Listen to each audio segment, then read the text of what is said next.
Can I bring up an example of that might be a little controversial? Okay.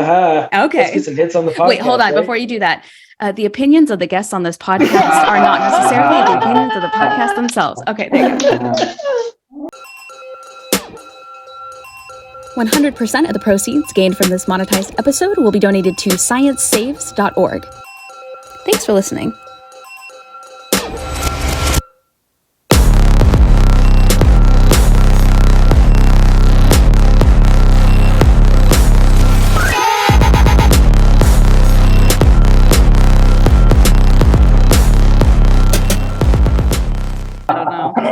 Did Southern Baptists have the 6-inch rule? Like sitting 6 inches apart? Yeah. I know some did. Mine didn't. My church that I grew up in didn't. But I wasn't like old enough to be dating at that point. I wasn't like in the college group at that church. So maybe in the high school and college group they did. But I know that the church that I ended up going to for college did have like the occasional separated lessons on occasion, but not all the time, because they wanted us to like mingle and get married, so they didn't like separate us too much. It was always the length of a Bible. That's what was explained to me, right? Oh, I've never heard that. The length of a Bible makes you want to measure the Bible, and that's why. Well, that's why young adult Christians are so big on having the Bible on their phone, because they can just. Listen, this is some great like niche material. Very niche. Somebody out here so sitting niche. In a pew in like Kentucky is going to be rolling on the floor laughing at these bits. This is great. I'm just going to go ahead and do this because I feel like we started. Like I feel like we're on a roll. So I have two guests with me here today. I have Scott and I have Mark. Scott, you've been on the podcast before. You were on an episode talking about your experiences involved in cults, and people really liked your episode. I got a lot of comments about it. I got a lot of feedback, and yours is one of the most downloaded episodes that I've had to date. So that's pretty cool, I would say. So thanks for coming back. Oh, sorry. I was just saying thanks for inflating my ego even more. Yeah. I was going to say, he was going to earlier. I was telling him how many downloads the podcast had gotten. And I was about to say his episode is one of the most downloaded. And he was already like, thanks, you're welcome. It's all because of me. So, yeah. Then it just got awkward. Yeah, then it was just weird. Right. But as I was saying, we have a first timer here. Mark, if you give us a wave, thank you so much for joining us today. Mark, where are you located currently? In the beautiful Paraty in Brazil, right in the coast. I have the beautiful bush in front of me, and the ocean is right here 5 minutes away. And it's a little piece of paradise. Wow. What time is it where you are right now? Almost 7:00.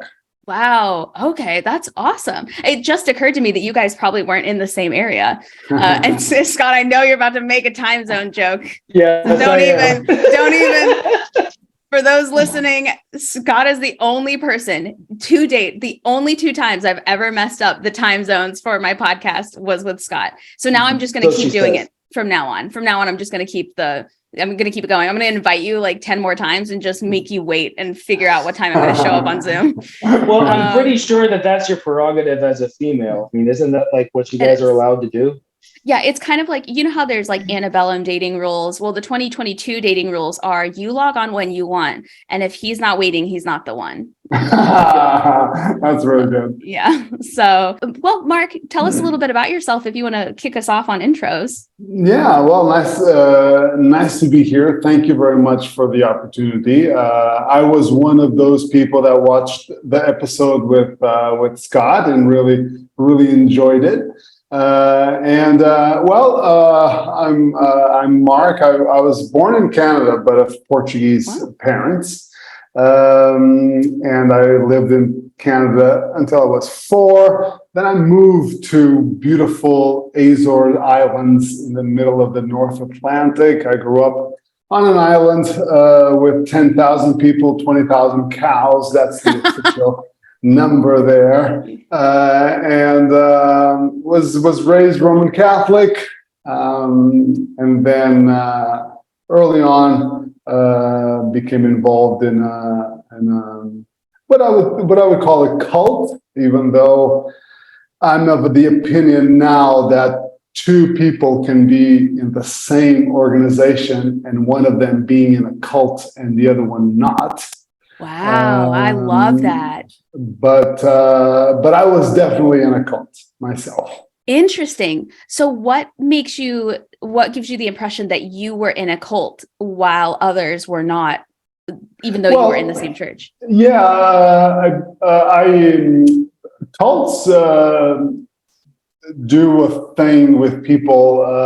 We do many things, but one of them is to separate you from your options.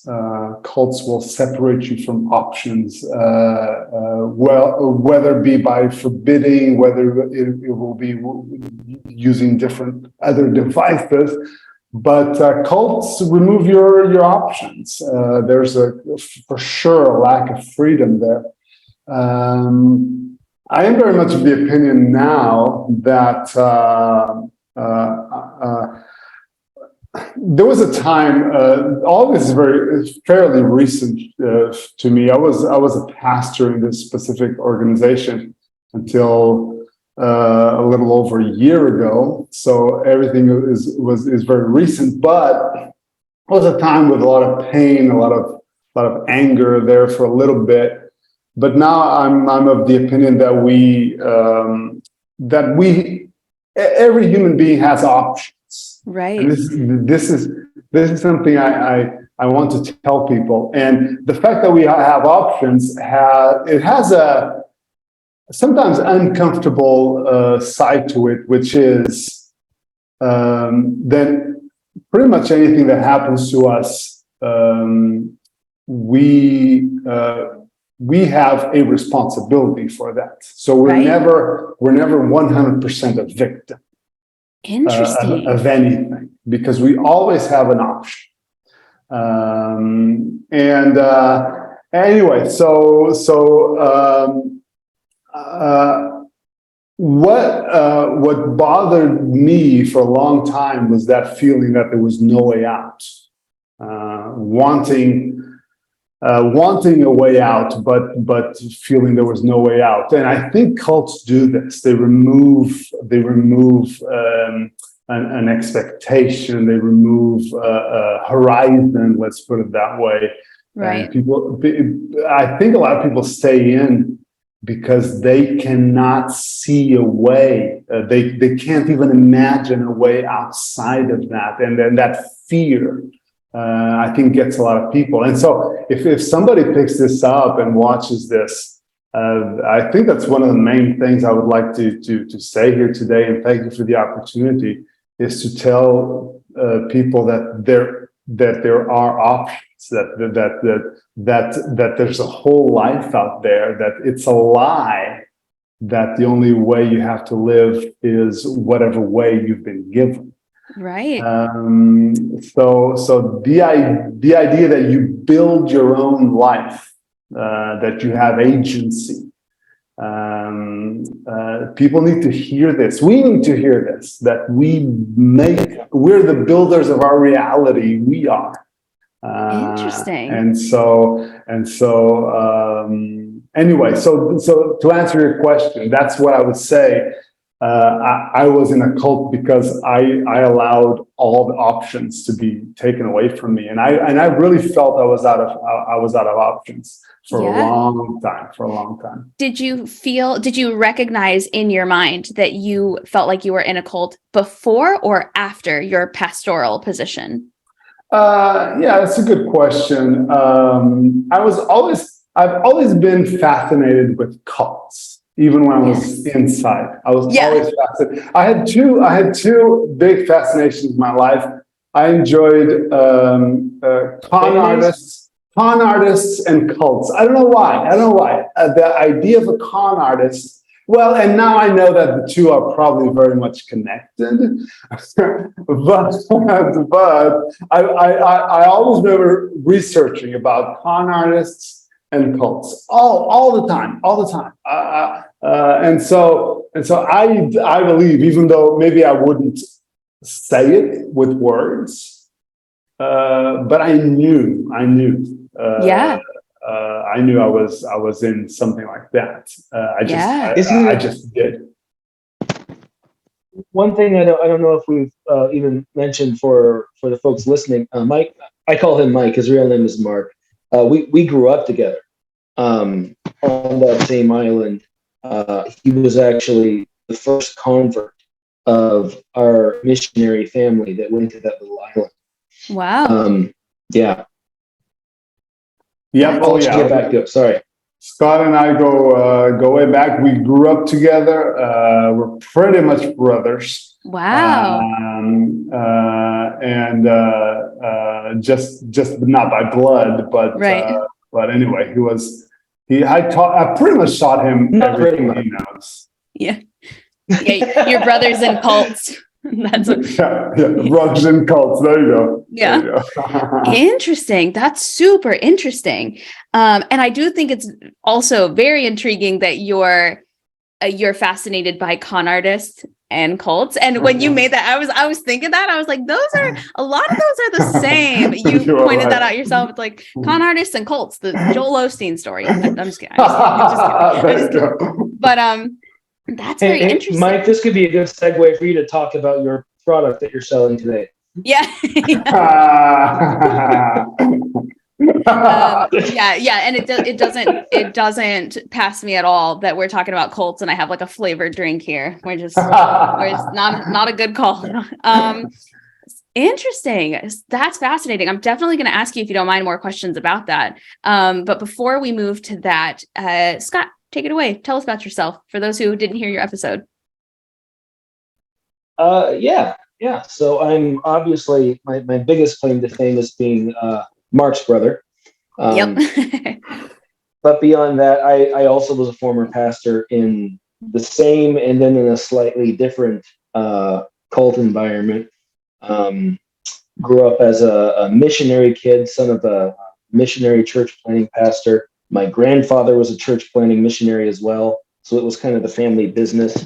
I went through, and feel free to go back and listen to the interview with just me, which obviously is way more interesting than with Mark here. I won't go into all those details, but recently, about 5 years ago, came out of the cult that I was in, and have been just kind of, as Mark described, finding hope, finding life. So I'm a small business owner, entrepreneur, very, very happily married, and just excited about life on the other side. Absolutely. Now, I know that, Mark, you had mentioned you were Catholic. Is this after the organization that you were both in, that you were in with Scott? Was this at a later time? Okay, thank you. My parents were Catholic, so I was raised Catholic, and then I met this organization. So yeah, the Roman Catholicism comes before. It's very much the culture in Portugal, Roman Catholicism, and so then I was converted, and then I was a pastor for about 17 years. I was a pastor, and here we are. And do you mind if we name the organization, or would you rather keep it nameless for this Oh episode? no, not at all. I was Independent Baptist. That's the name of the organization. So you mean the not real Christians? Is that what you're talking about? The Baptists? Independent Baptist, the real Baptist there is. Interesting. Yeah. He's like, we're the real Baptist. You're the generic. Like, he's the Baptist that you order off Wish, and I'm the Baptist that arrives at your doorstep. That's what's going on here. Well, we literally do arrive on your doorstep with flyers. Are you guys Mormons too? How many cults are you guys a part of? So out of curiosity, and either one of you can start, I would love to know from your individual perspectives what meeting each other and getting each other involved in this organization was like. Because I imagine there was at one point where, is that how you met? Was through the organization? Did you know each other prior? What was that like, first being introduced to it? Yeah. Go ahead. Am I going or are you going? Okay, well, so I would have been, how old was I when I met you? I guess 8. Yep, something like that. Wow. 8 or 9. Wow. Yeah. So yeah, like I said, my dad was a church planting independent Baptist missionary, and went through this, and that was part of the subculture of, and we mentioned that in the other podcast as well. There's a subculture within this cult of independent fundamental Baptists, of the worldwide evangelism thing, that you've got to reach every nation and every tribe and tongue with the true gospel. Even if they're already some kind of Christian, that's not good enough, because like he was saying, independent Baptists, they really, really, really believe this. Like I was taught growing up that there was an unbroken line. Literally, there's an unbroken line from the current independent fundamental Baptist church back to the apostles. So it's very similar to Roman Catholicism in that way. We're like the Roman Catholics, but with less actual history and evidence to back up what we say. like the Catholics minus the Crusades. You guys didn't have your own crusade. I think we were the victim of some of the Crusades. That's probably. Right. That's right. That's really. But we met when I was a. Go ahead. No, I was just going to say that it was so strict, let's put it that way, that no matter where the other Christians came from, if they converted, they would have to be baptized again. And even some Baptists, if they weren't necessarily the flavor of Baptists that particular church liked, they would have to be baptized again, because baptism needs to be in the proper place by the proper organization. And the only people that can baptize are the ones that have that unbroken line until the time of the apostles. So the only baptism that counts is the baptism by somebody like that. And so to rebaptize was very common, very common. Interesting. And if somebody had been baptized before but was getting rebaptized, did they hold any more weight or status than somebody who had never been baptized before in general? Or was it all pretty much treated the same? That's a good question. Sometimes it would be better not to be ever have been baptized. Interesting. Because if you have been baptized by some other group, that means you were really bad. You were liberal. So to be converted out of nothing sometimes would be better. Wouldn't you agree, Scott? Oh, there's definitely a brownie point system when it comes to conversion. I mean, you were, you brought massive brownie points because you were a local, Catholic. You were a heathen. You kind of still are.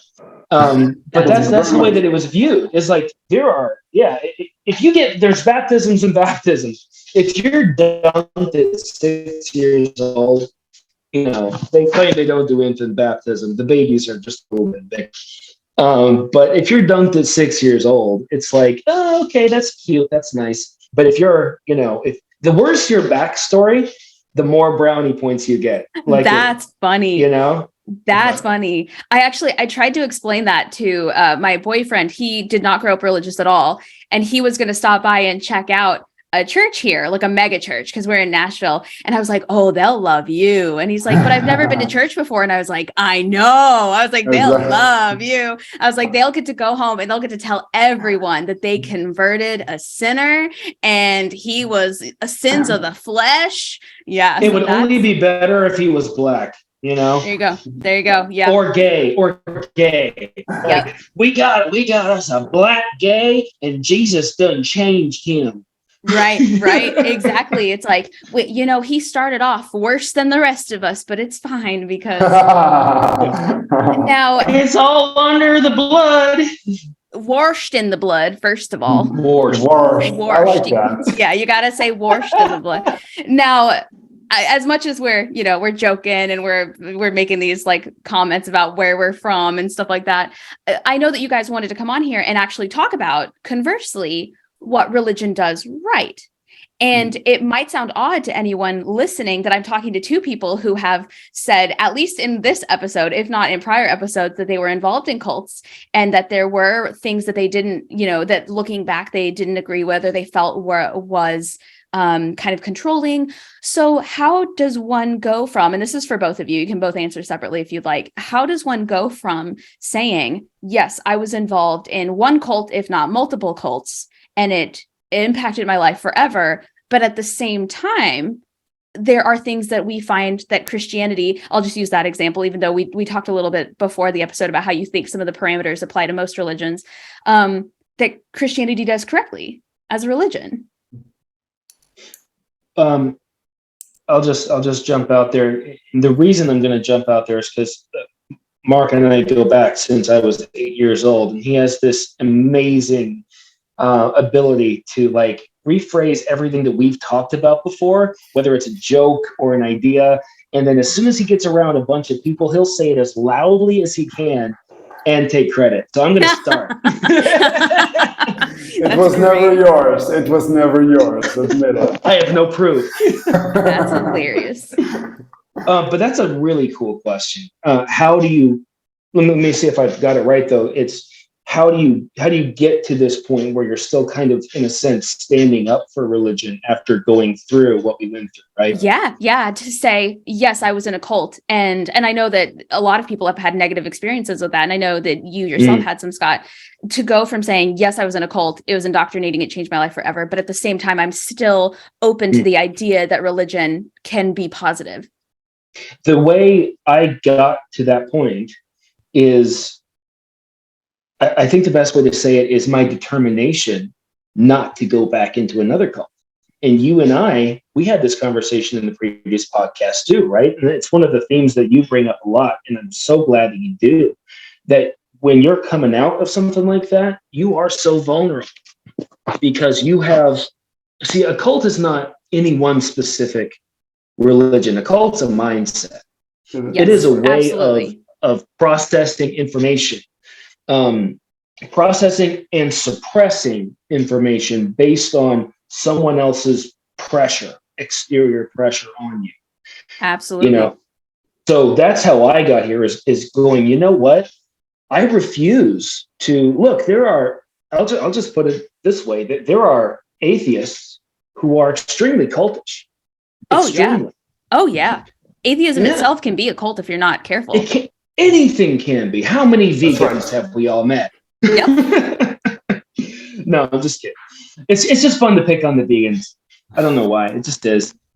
Because they can't. They don't have the energy to chase you. I think that's what I heard. I didn't make that up. I heard that meme while I used to be vegan like years ago, and somebody said that to me, and I thought it was the greatest comeback I'd ever heard in my life. I love that. Wow. But that was mine. Mine was just that determination not to. It was to break a mindset. It was to break a way of interacting with the world that would get me to a point of freedom and hope, like Mark was talking about at the beginning. And so, if you do that, you have to be I guess you call it a militant agnostic, because you're not going to slide into agnosticism. Agnosticism, you have to fight like hell for, because our natural bend is to just, identify with a thought, identify with an idea, an ideology, a movement, whatever. And that's a very human thing. It's a tribalist thing to do. Yeah. And we're very much prone to doing that. So to be an agnostic where you're open to new information, and we're going to get into this as well, to actively fight your cognitive dissonance and engage with it instead of just letting it keep you in stasis. That's how I got here. Like, it would be the most natural thing to be bitter and to be angry and to just, be hateful toward religion. Right. But then I'd just be cultish. Right. Mark, I don't know if you got something you want to. Yeah. The human brain does this. It's a physiological thing to save energy. We like to compartmentalize things. And then all of a sudden, oh, I found something that makes sense. I found something that I would like to follow. All of a sudden, I classify that as truth. So if that is truth, everything else is wrong. And that is comfortable because that saves me energy. That saves my brain energy. If I don't have to keep pondering every time. Yep. It's like Crocs. It's like Crocs, right? If you if you buy into the idea, you can just wear Crocs with a suit. They're very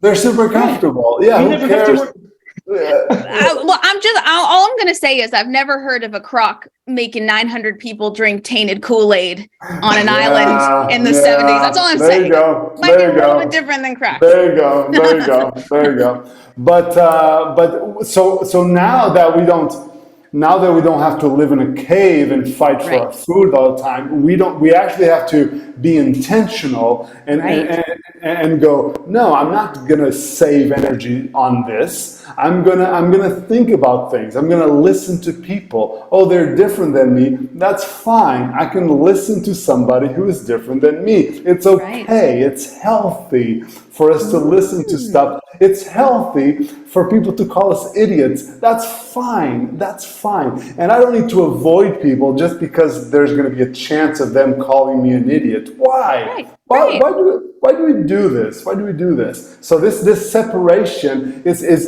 I think it can even be a physiological thing of us separating the world. It's more comfortable like that, but we don't need to. We can be intentional about listening to people. Interesting. So let me know if I'm laying this out correctly. So say, for example, religion is a line. And on this side of my Zoom screen is atheist, right? Then on this side is cults. And sometimes you have to go all the way to this side and dial it back for you to really understand the things that you believed because you wanted to versus the things that you believed and did because you were being told you had to. So it's like you're trimming the fat and you're recognizing like these are the parts of religion that drew me to it in the first place that I loved and cared about so much. And because I was so into it, I had to get sucked this far onto the side before I realized, no, I got to dial it back to the original thing and reason why I loved it. And I think what Scott says is valid, that it's very easy for us to go, thinking of a pendulum, for us to go all the way to the other side. Right. And I think that's the easiest thing, and we know that hopefully people can swing back and meet somewhere in the middle. So not. Do we say in English, throw away the baby with the bathwater? We say that. Yeah, right? we do. Okay. Yeah. So because we say it in Portuguese, and sometimes I don't know. I'm just like, what did he say? Yeah, that's right. What is he doing? What do they do? What do they do with babies? Is that kind of cult? No, that's right. But. The principles behind Christianity, and I talk a little bit about Christianity because that's my background. Right. Even though these principles apply anywhere really, but the principles, the main ideas. If we think about the idea of sin, the principle of sin as missing the mark, not sin as not going with somebody's list, because this is what cults do. They have their lists, and you always have to be checking a list and all that. But sin as missing a mark, it's a good principle because there's a mark to go after. There's a goal. I am supposed to be after a goal. I'm supposed to be learning and growing and expressing myself. I'm supposed to be in search of something that is beyond my current existence. This is a good thing. For us to have a positive goal and to live towards that, and to know whether we're we're going against it. That would be what sin is, to go against what your goal is, your stated good. This is in itself, it's a good principle. Now whether your skirt is below your knee, who cares about that? That Right. has nothing. Mine is not. Mine is definitely not. Never has been, never will be. No, well, okay, we won't go there. Yeah. But see, to be trapped in the idea of following standards or this or that and missing out on the opportunity that we have to constantly be growing and expressing ourselves. Right. I think this is a good principle that is in Christianity and is in many other religions. Right. But we, I would say we need this. Humans need a goal, because not growing is to be rotting. Okay, if you're not going forward, you're falling back. As it's like riding a bike. If you're not going forward, you're falling. Ask me how I know. But the idea you are to search for something. It's a good idea. Yeah, and I think it's a fantastic idea. Right, absolutely. And I think that especially in the American South, I'm not as familiar with Christians in other countries, but at least in the American South, there is a trope that the evangelicals and the fundamentalists stop you from searching and seeking and finding and wanting to learn and wanting to explore. Yeah. And what you're saying is, in religions that encourage this philosophical search for its members, like, why am I believing this? What are the reasons? Like, why does God want this? That's mentally and emotionally more beneficial than, say, these more cult type groups that want to stop that because they're more afraid of what you'll find than encouraging their members to understand. That's right. Historically, and how much in Protestantism, just real fast, Scott, but historically there's been, for example, the catechism, and people would be memorizing the answers and memorizing the questions and memorizing the answers. Well, this is so anti-human. This goes against critical thinking. It goes against the human experience, and it's sinful. This is the definition of something that is sinful, because it keeps you from growing. Right. Absolutely. Can I jump in right there? Yeah, go for it, Scott. What he's saying there is exactly, in my opinion, what we're seeing in our culture.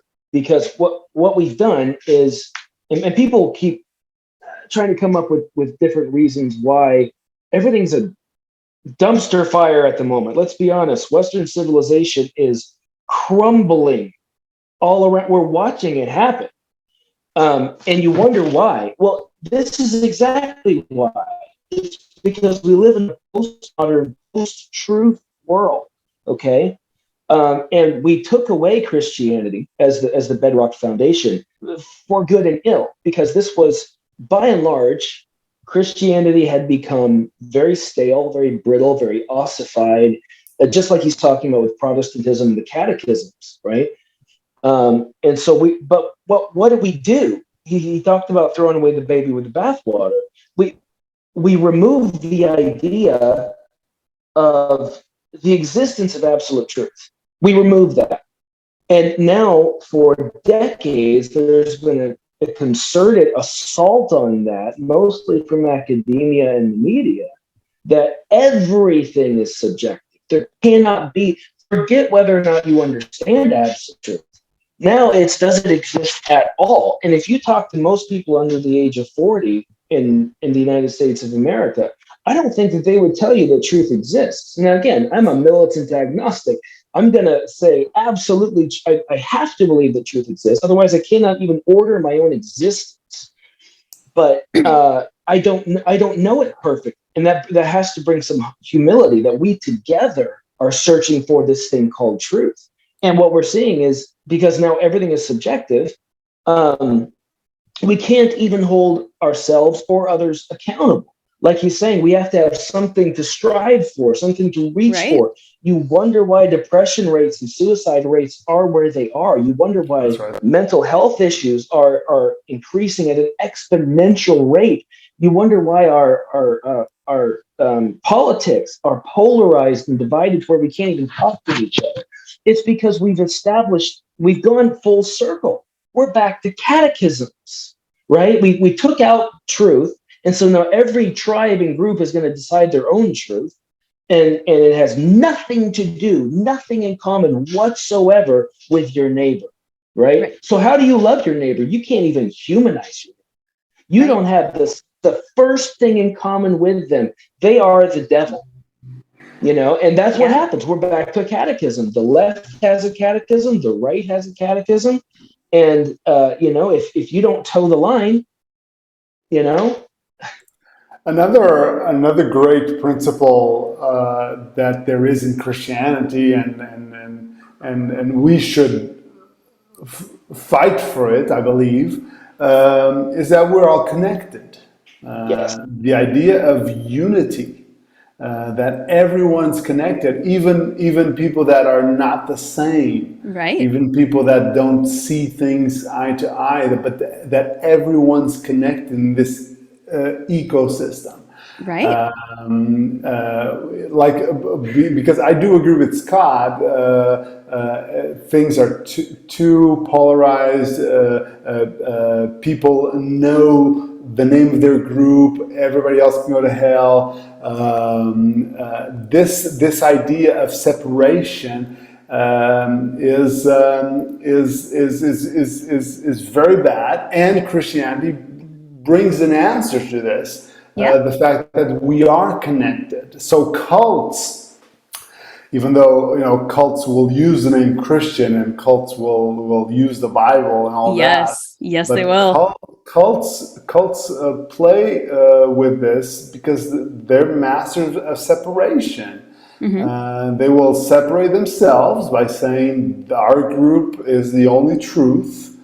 They will then separate families and separate, all of a sudden a father can't talk to their child, and the son says, the son is being told that you're not supposed to talk to your family anymore because they're bad influences. Talk about separation. And cults do this. Cults separate. But a good principle that Christianity has, let's say, is connectivity, unity. And I would say that oneness, that unity, is actually pretty much the basis for, to my understanding, all the major world religions. Yeah. You look at, we talked about this before, Mark and I, in Judaism, you have the Shema, right? Hear, O Israel, the Lord your God is one. And then you have the same thing reflected in Islam, it's called the Shahada. And the idea, I think we talked about this before as well, is it gets perverted, it gets corrupted, because and you'll see this with Orthodox Judaism. You'll see this with that same kind of stale Christianity. You see it with radical Islam. It gets corrupted when those people grab onto that with that tribalist reaction, right? And they say, okay, that means that not only does one truth exist, but we're the only ones that know it, and we really, really know it perfectly. That's when religion gets dangerous. But the other side of the coin is when you let go of the idea of truth and the oneness of truth, the oneness of everything. I think it's super interesting that people have all of these false binaries. It's religion versus science. That's actually, I was literally about to ask you a question related to that. So I'll let you finish and then I'll segue. Okay. Yeah, let's hop on it. But yeah, religion versus science is one because, look, I think about it this way. It's like if you look at two train tracks and you're looking down toward the horizon and you're watching, that what happens the further away you go? They it looks like they get closer together, right? They intersect. That's what religion and science are to me. That the deeper you go, the further you take this thing down, where you get down into, like with science, you start getting into quantum mechanics and quantum physics. Sure. Lord have mercy. Listen, everything only exists in potentiality. You're going to tell me that there's no crossover into the metaphysical there? Sure. So first of all, if you're interested in like the metaphysical mental aspect, I'm not trying to plug here, but my last 2 episodes were with brain scientists. So I highly recommend. Fantastic. Yes. Fantastic. But my question for you, perfect timing. I was actually going to segue into this question was, you were talking about absolute truth a moment ago. And this is kind of a 2-parter. The first part is, and this is for both of you, we can start with Scott if you want and head to Mark, or either way. The first part is, you were saying, everybody needs to find that absolute truth and it's impossible to find now. At the same time, I feel like science is the most, what's the word I'm looking for? Accurate, probably, that it's ever been in the history of man. So my first question is, what if you were to tell somebody that you are looking for your absolute truth and that person says, science is my absolute truth? If science tells me, if I can do research, if I can experiment and I can figure this out and it is the answer, it's not ambiguous, this is my truth, what do you say? And 2, do you think it's possible for a Christian to say, I am a Christian and I also believe that science provides the absolute truth? Okay, let's start with the first one. Great questions. So the first one, just to recap, is if they're looking for absolute truth and they say science is the best answer that I can find. They're like, I found it. This is it. Science. Yeah, my answer to that would be, it depends on what science you mean. Okay. Because we treat science like a monolith in our speech.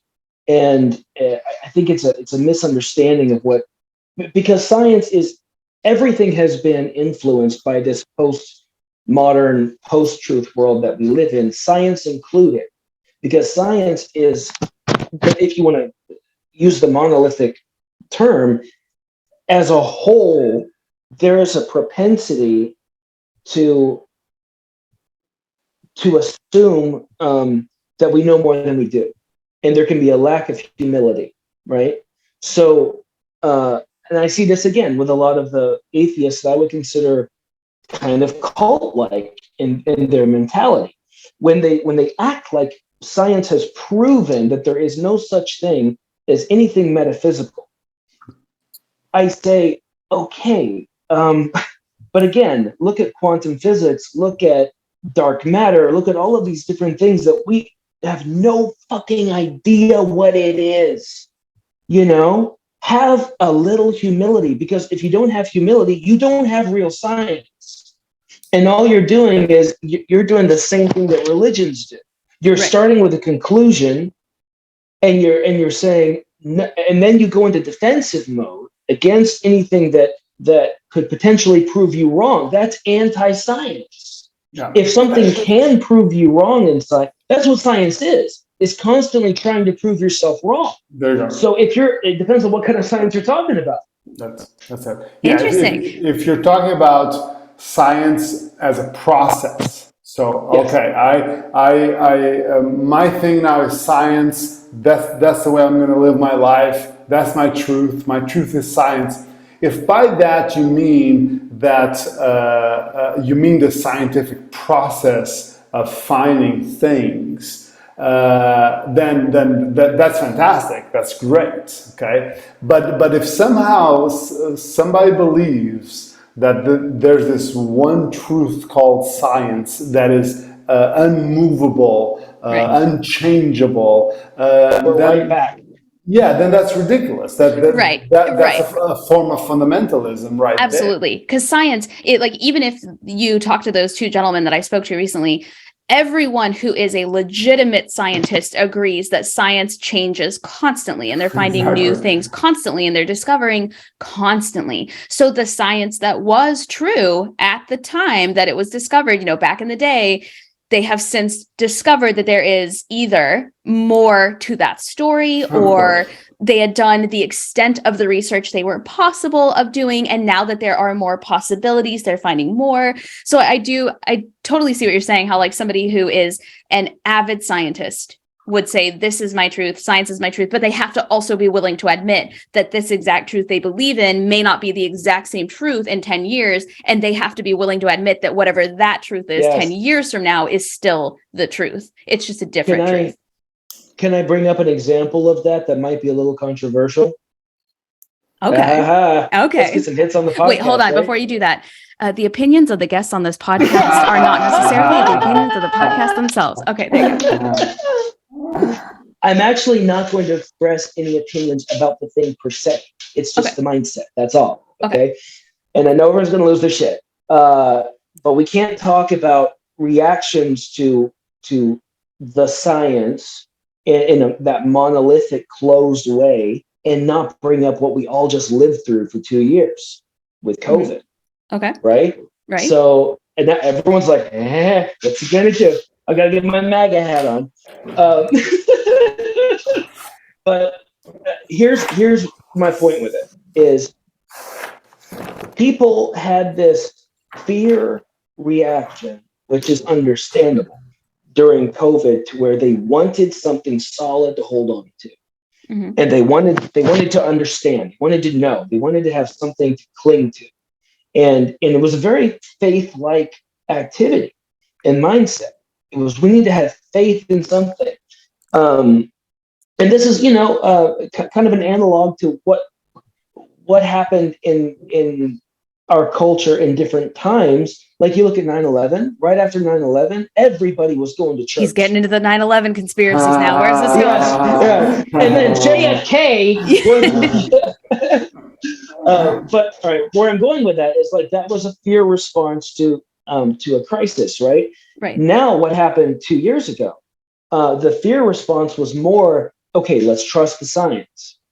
And then what happened was that exactly what you just described.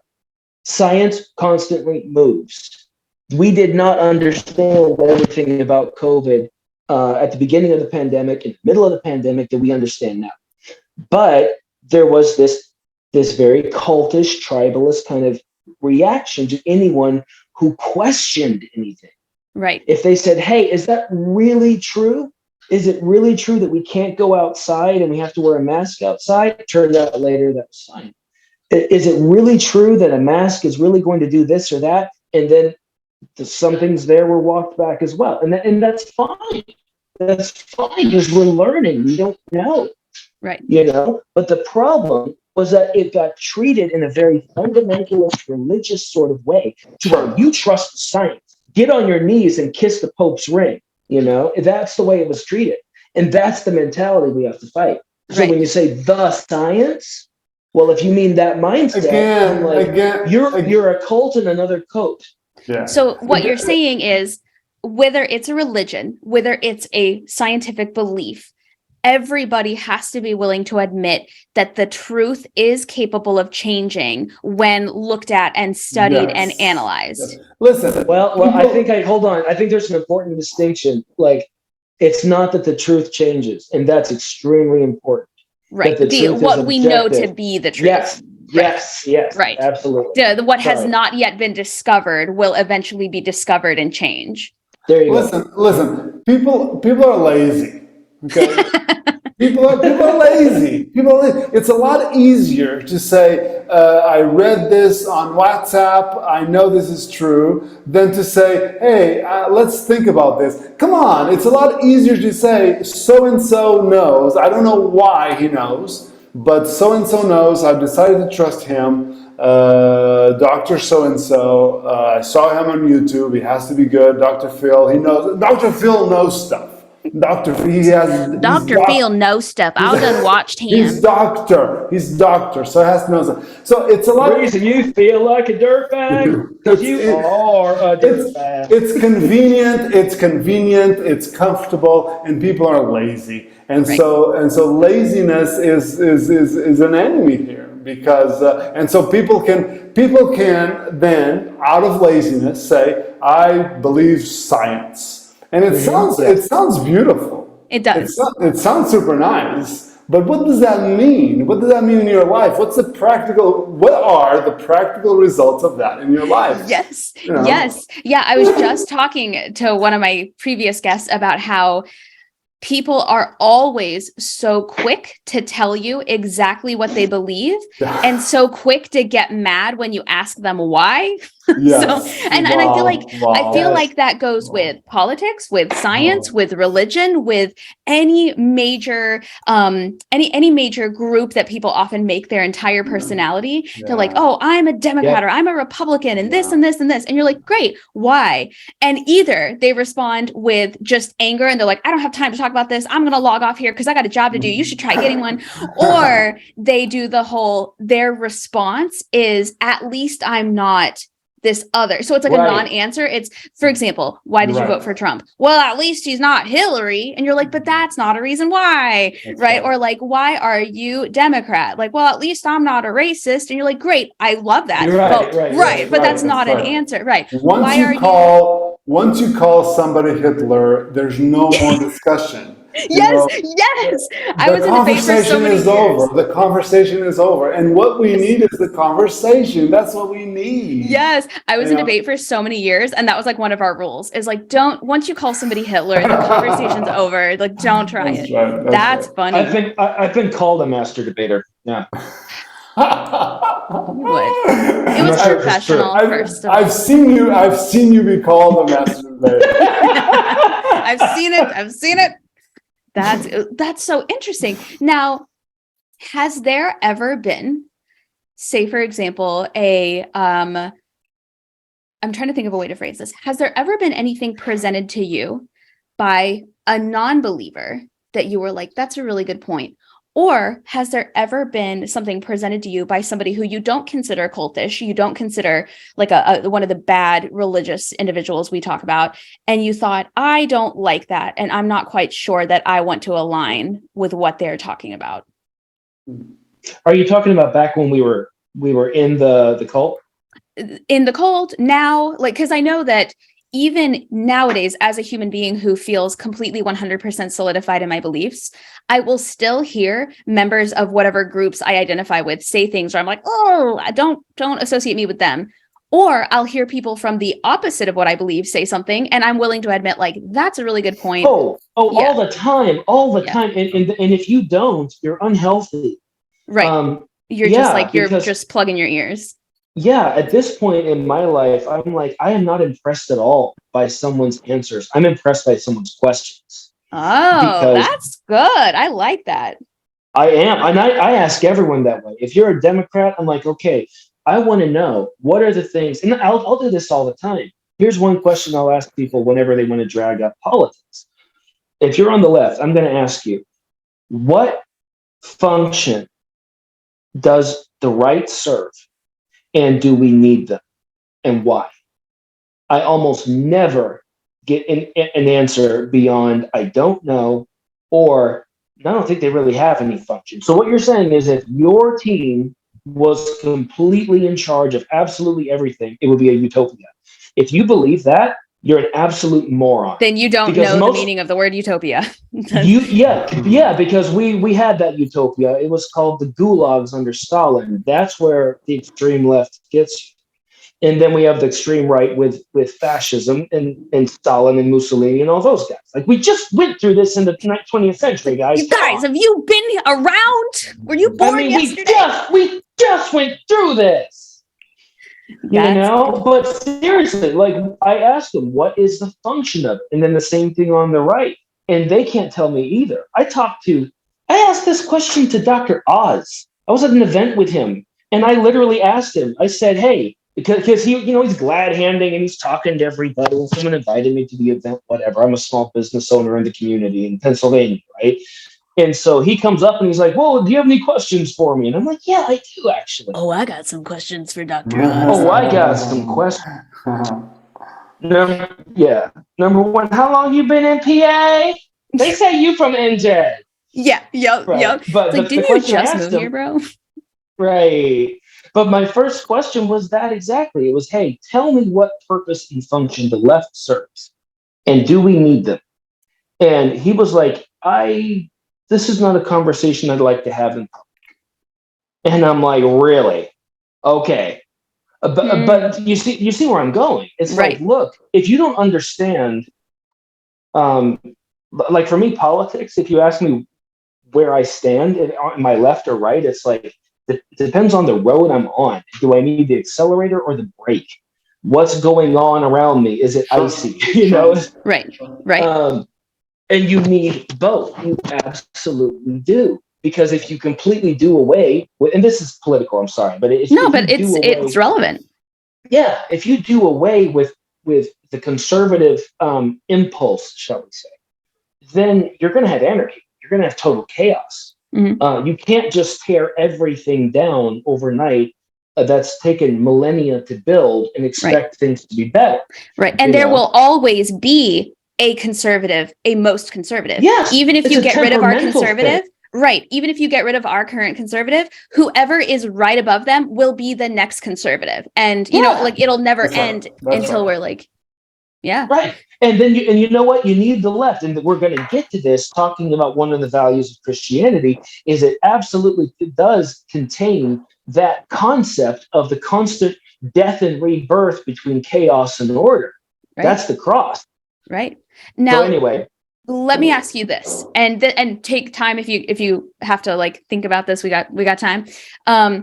What are some values of Christianity, some positive things that you find in Christianity that are only found in Christianity, and somebody like me would not find just joining any group, whether it's a fraternity or like an organization who does, you know, social work? Like what are some specific benefits to Christianity and or religion that make you say this is why we do this? Say what?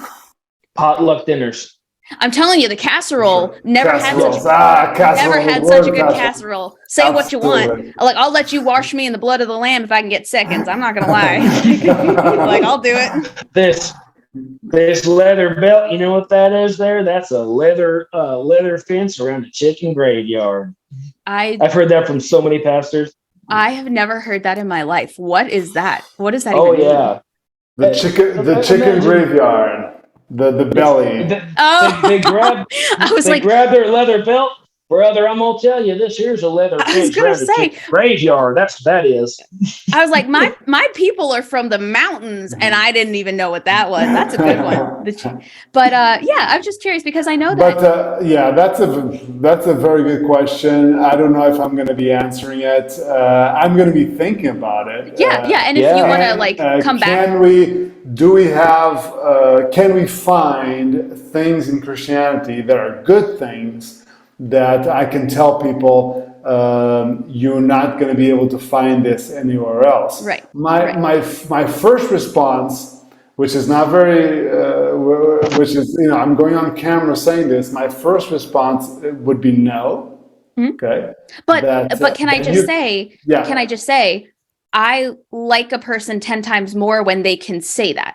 If you had come out with like a politician speech that was ready to go like from your pocket, I'd have been like, I don't trust this guy. But you're like, I actually want to talk about this. I want to think about this. I want to be as genuine as possible. That alone makes you more trustworthy in my mind. So let me just throw that out there. But didn't mean to interrupt you. But because we're talking about deep principles, right? But Scott and I were talking about this a little bit. Christianity comes out of a point in time.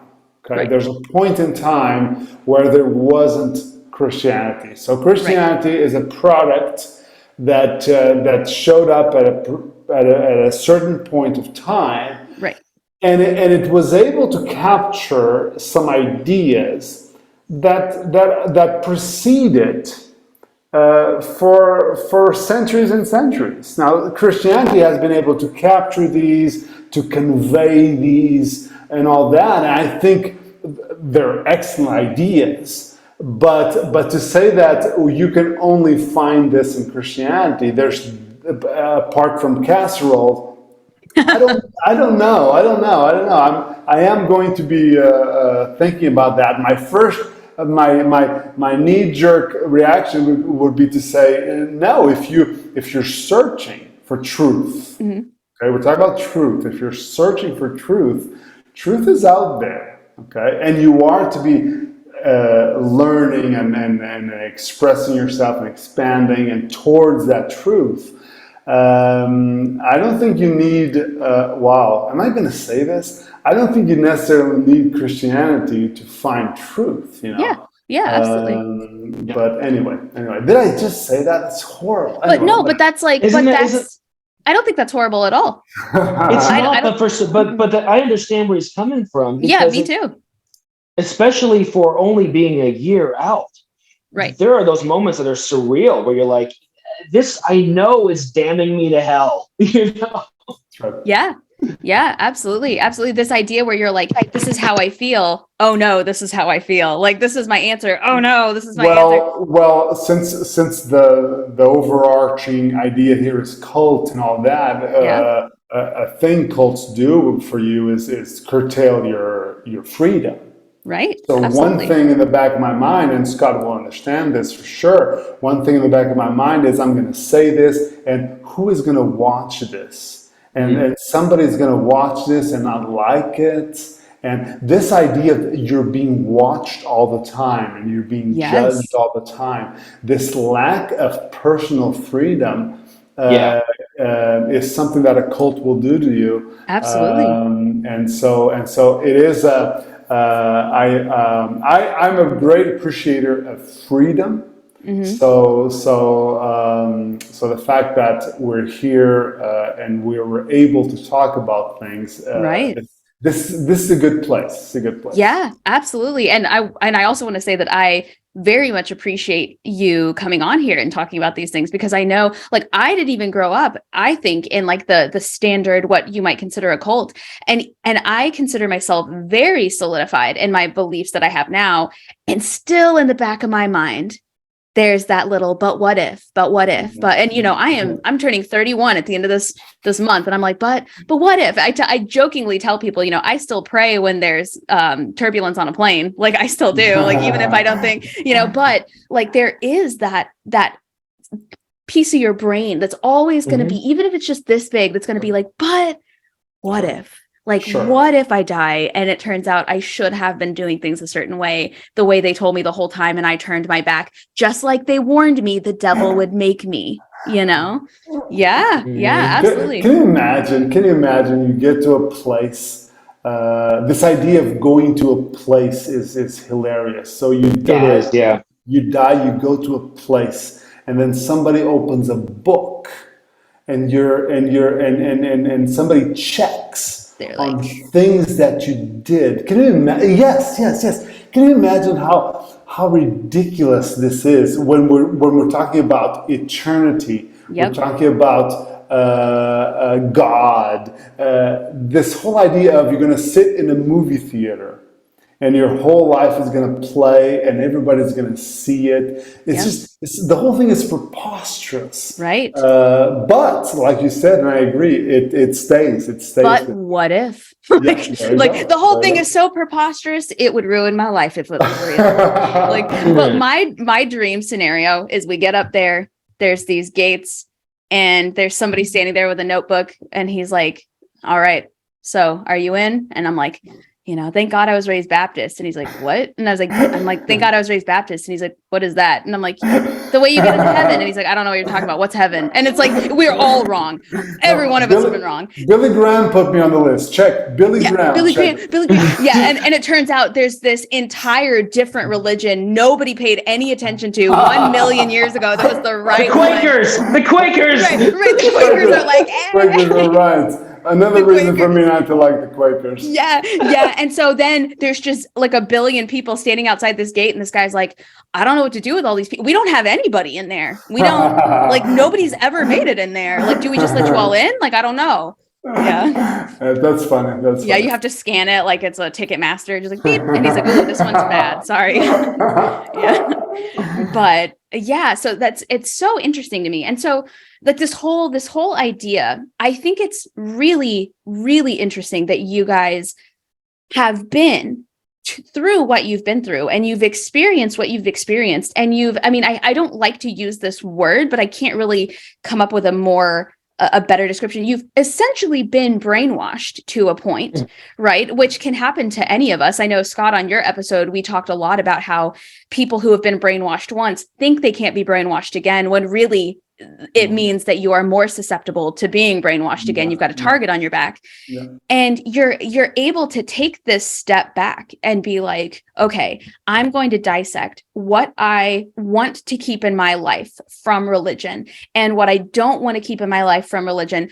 And I'm willing to stake my eternal salvation, essentially, on this decision that I'm making. And people who didn't grow up religious, they don't understand what that mentality takes. People who grew up non-religious are like, I don't get it. Just don't go to church anymore. And they don't understand that, again, like, I'm no longer in the church. And I still have those moments where I, for one split second, just kind of spiral, right? Like, what if I was going to heaven until I made this podcast? What if I was going to heaven until I spoke to so many atheists and agnostics, right? And so, like, this idea that you can, both of you can look at it so objectively and be like, I am willing to stake my beliefs and my salvation on the idea that these parts are correct and these parts are too much, and I don't want to be a part of this part of the organization. I want to be a part of this part. And I just want to point out to anybody listening who might not be religious, like, that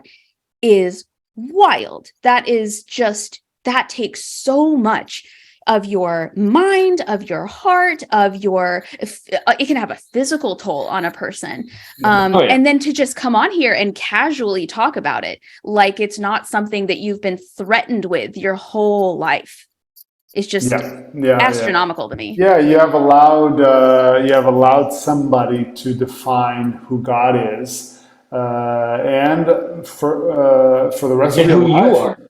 Yes. Yeah, sure. And for the rest of your life, that is going to be a reference point, because it's there. It's been implanted. Right. And you're going to create ways around it, and you're going to block it and put signs, don't go in, but it's there, there, right?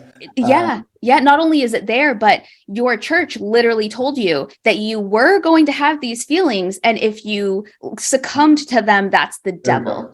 Yeah. So, and here you want to hear where your brain really spirals if you want to. It spirals probably even worse than maybe yours, not to one up you, when you're not just a practitioner, you're a student of the Bible. yes. Like Mike and I, we could, the amounts of scripture that we have memorized, and we were both what's called exegetical preachers, which means What does that we mean? would, exegesis, baby. That means we're not just going to take a verse in the Bible that kind of says what we wanted to say and talk about that. We're going to examine a portion of scripture during each of our sermons, and we're going to dissect it to find its original historical grammatical meaning, and we're going to convey that and only that. So our entire job when we get behind the pulpit is to be able to confidently tell you this is exactly what the Bible said and meant. And so when you have all of that in your head, on top of all the other stuff, like I know Romans chapter 2 tells me exactly what happens to guys like me. Right. It's I now have layers. a seared conscience. That means I could not repent if I wanted to, and God's just waiting to burn me hotter than the others. Right. That's the Bible. Yeah, absolutely. Yeah. And he knew you were going to do it the whole time. Oh yeah. And he I was didn't also stop you. predestined to do it. Yeah. Yeah. That's the wild part to me, is like, not only all of that you just mentioned, all of those layers, but he knew about it the whole time. Yeah. And you're like, and that's enough to send somebody to therapy for sure. When you're guided by ideas, right, and concepts and virtues, I can use the word virtue. When you're guided by the main ideas, that is so freeing.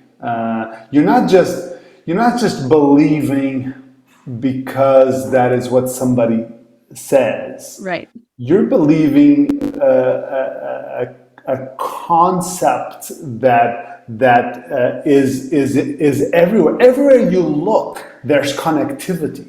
See, Yes. the thing where that everything is connected. This is not something we just get from the Bible. The Bible gets it, but Yes. but we get this from everything that is created. The Bible is a It's- human written record of us discovering these universal truths and Yes. not doing it perfectly, but doing it in a substantial way. We talked about that, you and I, before the podcast, literalism versus mythology. And it's funny, Christians, when we talk about the Bible as being mythological or what's the word, allegorical, they get very offended very quickly. Like you're denigrating the Bible. No, no, no, no, no. You know what that tells me? If someone gets upset about that, it means you don't understand. You don't understand anything about the human experience of awareness. First of all, because I'll tell you why. Because and go talk to your neuroscientist buddies. They'll tell you the same thing. They're so much fun to listen to on this. That stories and narratives are literally how we perceive and frame the entire world. Everything that's how our brain is designed to work, right? So when I call something a story, I'm not denigrating it. And then when you take into account that this is a story that has been propagated and repeated and even codified and dogmatized and memorized, and people have died for this, that's a story that I'm not saying it's necessarily factual, but I guarantee you it's got some capital T truth in it that those people had discovered, and it's a record of their discovery. I'm going to tell you something funny about this. I was still a pastor, and I remember I was reading Jordan Peterson, right? Here we go. And there was a point in my reading it that I got really upset because Jordan Peterson does this thing. He gets stories from the Bible. Yes, he does. And he uses them in an amazing way. And he gets to fantastic truths using these stories from the Bible. And I remember getting so upset because I was like, man, this is my job. I'm paid to study this book. And this guy who's not a Christian, he gets more out of the Bible than I do. Like, listen here, you stop doing my job. It's ridiculous. Because he's just looking for that psychological truth. Yes, but yes, exactly. What's the reason? The reason is because I was too much. I was staying too close to the literality of it. Yes. And I was missing the point. Do I you was think? missing the point. Do Who you cares? think? Who cares if it was 12 disciples or 11 disciples? That's not the point. There were a baker's dozen, and we need to get it right. I'm sick and sick. But do you think that studying the Bible is actually easier from people who have no stake in the game? So if you don't believe it means anything and that the rules mean anything, do you think you will interpret the Bible more correctly than somebody whose life depends on it? If you're able to free yourself from the folklorical parts of it, yes, you are in an advantage. Of course you are. Scott and I have talked about this. I sometimes get this itch that I want that pulpit one more time because I have so much more to say now. I bet. So much more to say now. That would kill me. That would like keep me awake at night. It's just like, I should have. Yes, because I should be. Maybe we should pester some podcaster. Let them give us an audience. There you go. Listen, you got stuff you want to say. If a doctor has a board and there are laws and everything, if a doctor does a bad job, he goes to jail.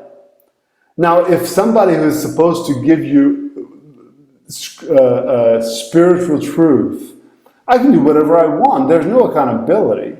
But in all honesty, I should be in jail for what I did for those number of years because I butchered the whole thing. I never told people and what they really needed. I never told people what they really needed, and I had and I had a bunch of opportunities to do that.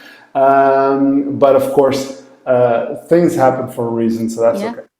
Well, and I can cut this part out of the episode if you want. I'm just curious.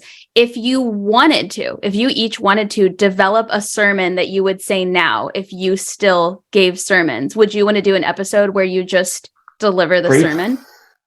That would be super interesting. Just to see what people say. Like, that would be interesting. Because I would totally, you could either record it with me or you could record it and just send it to me and I would just put it as audio. Like, wow, something to think about. But I also don't want to like, I don't want to like relapse you into your addiction at the same time. Like I don't want to give you like Coke when you've been clean for a minute. That's right. Drink this glass of wine. It's okay. Yeah, exactly. I don't want to be that guy. So I've got two things and we can do them in whatever order that you want. The first thing that I was going to do was a little bit more kind of like philosophical. I was going to have each of you independently tell me the 4 most important things you find in religion, or like the 4 things that have maybe positively impacted you the most, the 4 reasons you don't ever want to be non-religious. And then I also have a quick fire true or false. I mention things in the Bible and you just off the cuff tell me if you think they're true or false. And by false, we can say like they're allegorical. It doesn't have to mean like they never, like, for example, I tell people all the time that I always thought the Bible was like Aesop's fables, where like the story was supposed to teach you a lesson, but it didn't necessarily happen. So which one do you want to do first? The speedy game or the 4 things? I think since I've got like 20 minutes before I have to go, let's do the 4 things. Okay. And then we'll do the fun part. Perfect. Yeah. And you can I run through mine first real quick? Yep. All right. Because let me see. Okay. So top 4 things. I do want to kind of just clarify. I'm not a Christian and I'm not what most people would consider to be religious. Okay. I think I have sort of a religious mindset that I've at least tried to, like you said, retain the positive things and keep those. So maybe that makes me religious, maybe it doesn't. The top 4 things that for me, from my background in Christianity, that I want to keep and I think are very important. I would say the importance of confronting cognitive dissonance. And that as the prerequisite to true conversion. Right. Absolutely.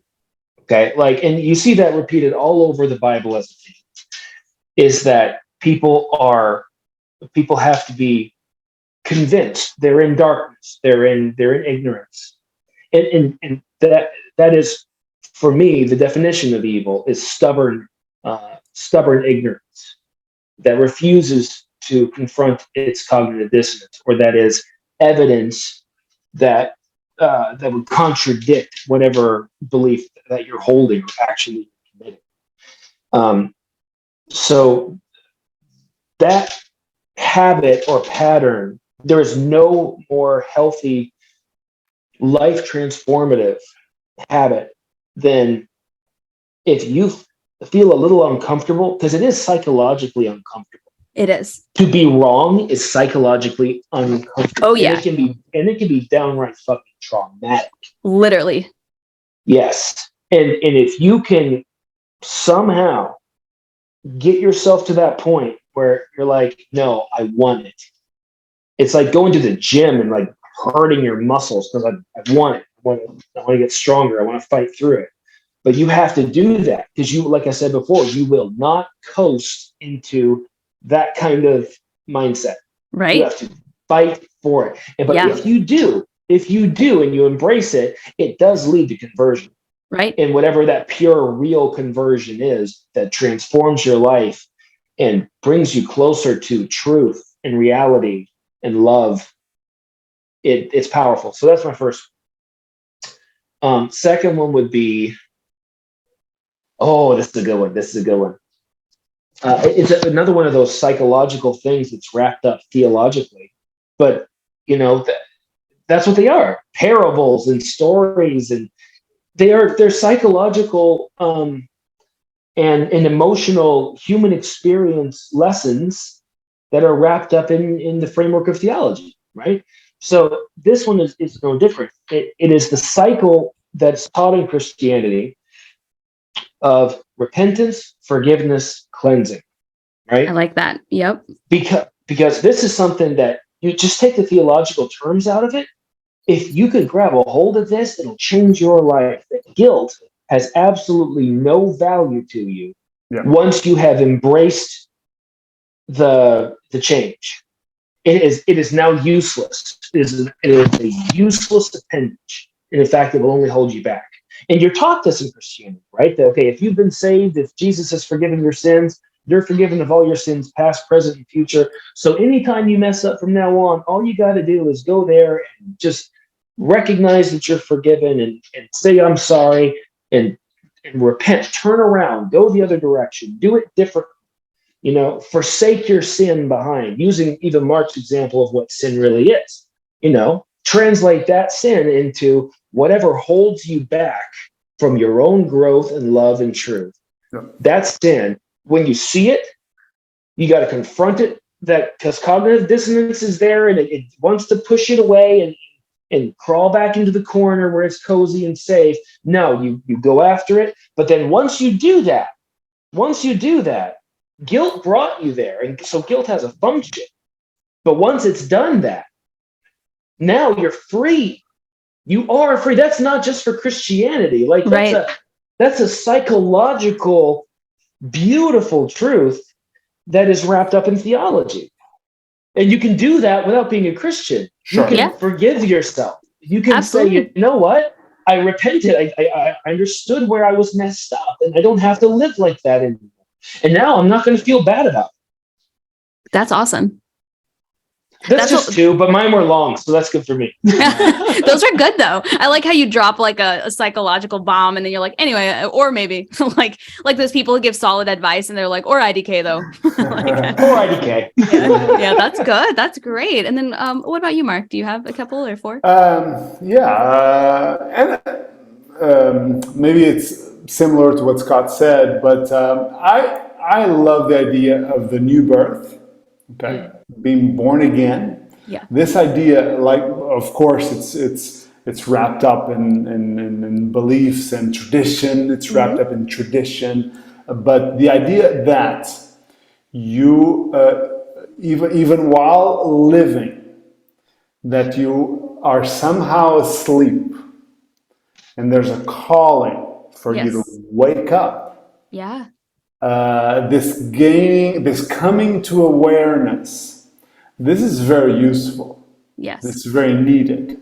In recent times, me and my wife, we practice meditation every day. And this thing of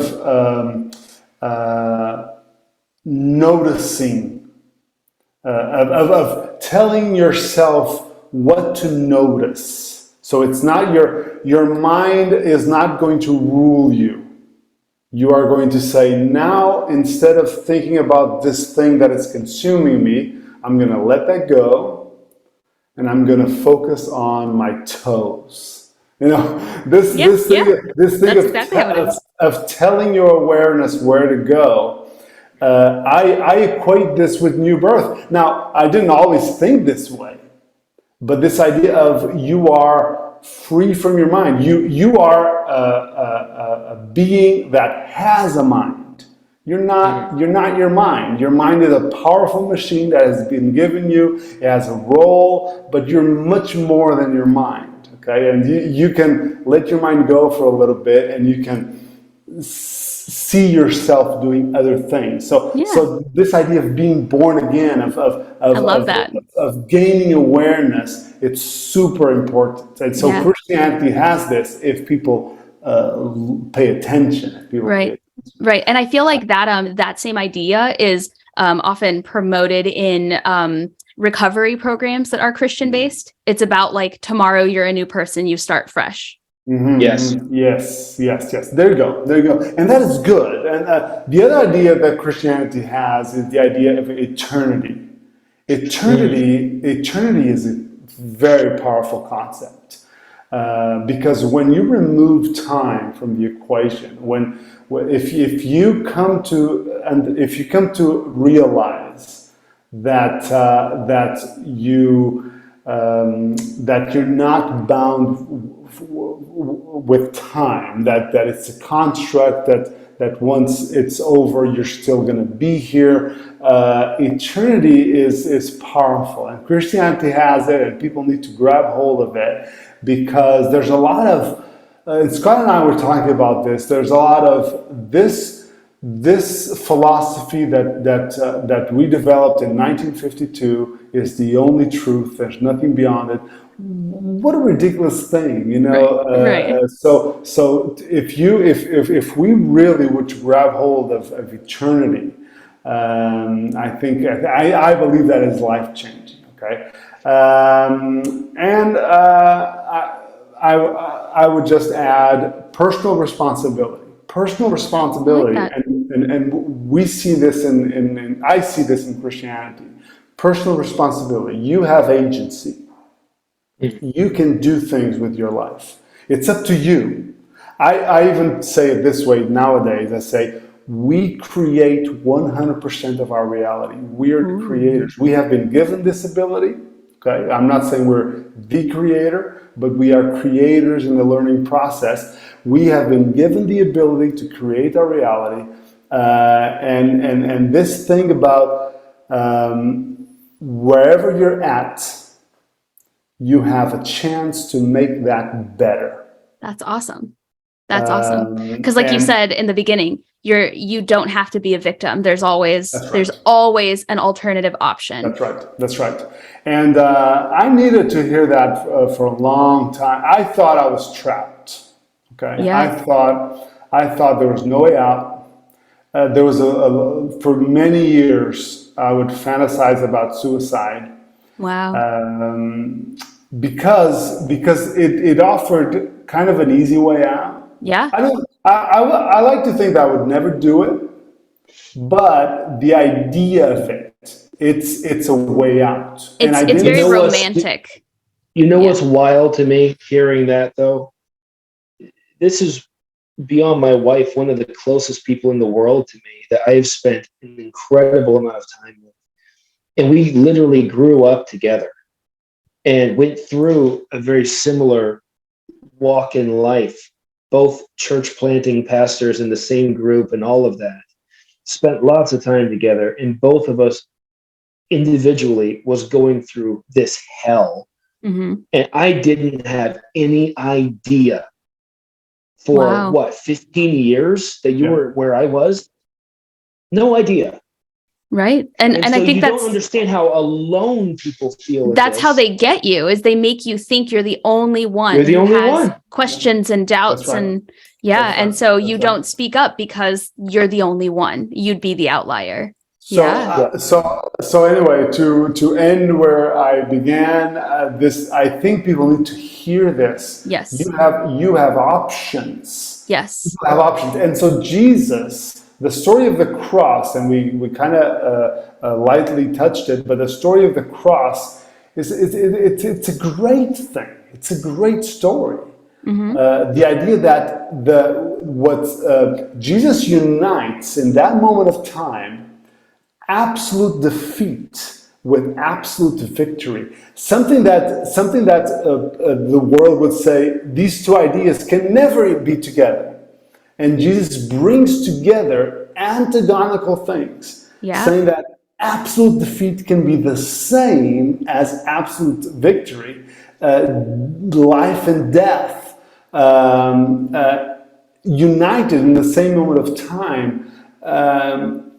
Absolutely amazing, and so people need to understand that in their darkest times, they have options. They can always make it better or make it worse. People have options, and this Interesting. People need to listen to this. Right. And I didn't think about them making it worse being an option, but I mean, that's true. You can always be worse in most scenarios for sure. Wow. I love your answers. I love both of your answers. I think they're great. And I think your honesty is also very honorable, because I think a lot of religious people and religious organizations get kind of labeled as being dishonest. Is kind of like how I mentioned earlier. I appreciated that you said you didn't know the answer right off the cuff, and I thought that was very honorable. So thank you guys so much for your time and your message. I'm already in my head, like thinking of different reasons I can have you back, like different prompts and things like that. But I really appreciate everything that you guys have said. And I really appreciate your message and your journey and where it's brought you and where it's going to take you. Because I'm sure for neither one of you, this is over. I know for me personally, it's not over. And I don't even feel like I grew up with half of the, I don't want to say rigmarole, but I will, that you guys grew up with. And that's amazing. And the fact that you are even coming on here and speaking is just astronomical, especially having 1 year out of the situation that you found yourself in previously. On a lighter note, and then I'll let you guys go, because I know I've taken more of your day than I meant to, and I'm sorry. I think you're gonna have to give the quick fire just to Mark. I gotta work. Okay, I'll see you later. I'll see you later, Scott. All right. So I appreciate it, Sydney. Thank you so much. No problem. Thanks for hanging out with us. And this is the perfect end, I feel like, to this episode. So absolutely. I've just got a list of 5 biblical characters or stories, and I just want you to rapid fire tell me if you think they're true or not. And if you feel like clarifying at the end, you can as well. Very good. Let's do it. So the first one, Jonah and the whale, true or false?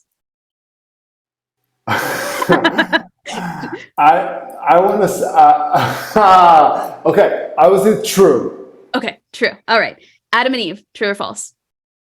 I'm going to say false. Okay. The story of Esther, true or false? I'm going to say false. Okay. Noah and the ark, true or false? This kills me. I'm going to say false. Okay. And then Goliath, was he real, do you think? I'm going to say false on that one too. Interesting. Did you want to like explain any of them? Listen, all of those are, it's funny because I just read Jonah recently, so maybe that influenced my answer. Yeah. But it's all of these I would put in a category of maybe. Yeah. But that's not the point. Right. Whether they're true or not, that is not the point. It's the lesson. Yes. And people get so wrapped up in whatever in the factuality that they miss the lesson. Yeah. Well, and I said my whole life that I didn't think Jonah and the whale was true, and then in 2018, a man got swallowed by a whale and spat back out. I've seen those stories. I've seen those stories. Yeah. So, I used to think I knew everything, and then it turns out you can get swallowed by a whale. So, well, thank you so much, Mark, for spending your time on the podcast. I really appreciate it. And I hope that you feel comfortable coming back, because I'm already coming up with reasons. And absolutely. It would be my pleasure. Sydney, thank you. This is good work that you do. Okay? Thank you so much. I want to say that I appreciate you. I appreciate having this venue, and to have good conversations. Yeah. It's honorable. Thank you. It takes you time and effort and all that, and I want to commend you for it. It's really good. So thank you so much. Keep it up. The world needs more of this. Thank you so much. And you're saying this on the day that I hit 10,000 downloads. Hey, so thank you so much. Yeah, I really appreciate it. And I hope you have a wonderful rest of your week/weekend. And I will talk to you later. See you next time. Bye. Bye.